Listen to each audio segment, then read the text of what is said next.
ما كانش كيعاني بزاف، كانوا مخرجين ليه واحد العمليه وكان باقي ما دارهاش، كان باقي شويه مع الوقت صافي ما قبل ما يديرها كان ما بقاش ليه بزاف، قال لي غير شي شهرين بحال ما هكاك ويدير ديك العمليه تا الدم والامانه امانت. السلام عليكم. وعليكم السلام خويا بخير. الله يحفظك. شنو هي الحاجه اللي وقعت لك في حياتك وما تنساتليكش؟ نهار توفى الوالد الله يرحمه، هذيك هي الحاجه اللي ما تنساش، اما اي حاجه دايزه. الوالدين هما كلشي. عاود لي كيفاش كان الوالد ديالك، كيفاش عاود لي الوالدين. والحمد لله كان انسان طيب الصراحه ديال الله، كان انسان طيب، كان مغلي فينا، كان اي حاجه خاصه كيجيبها لينا، وهذا حكم الله. هذاك الشيء اللي غنقول.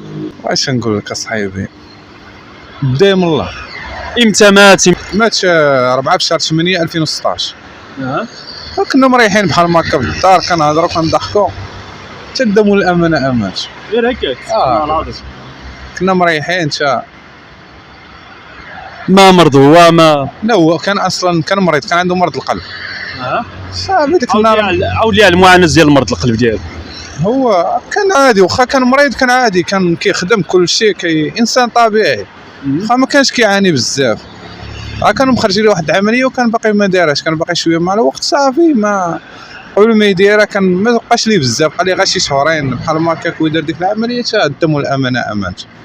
لا اله الا الله محمد رسول الله. شنو دابا تقول للشباب المغاربه اللي عندهم والديهم؟ ولا عند الوالدين ان شاء الله فيهم صحيب، هادشي اللي غنقولو. هما الحاجه اللي ما كتعوضش، اما اي حاجه كتعوض، كذب عليك الوالدين اللي ما كيتعوضوش. الوالدين ما كيتعوضوش صراحه الله. في هذه المناسبه كلمه في حق الوالد ديالك الله يرحمه.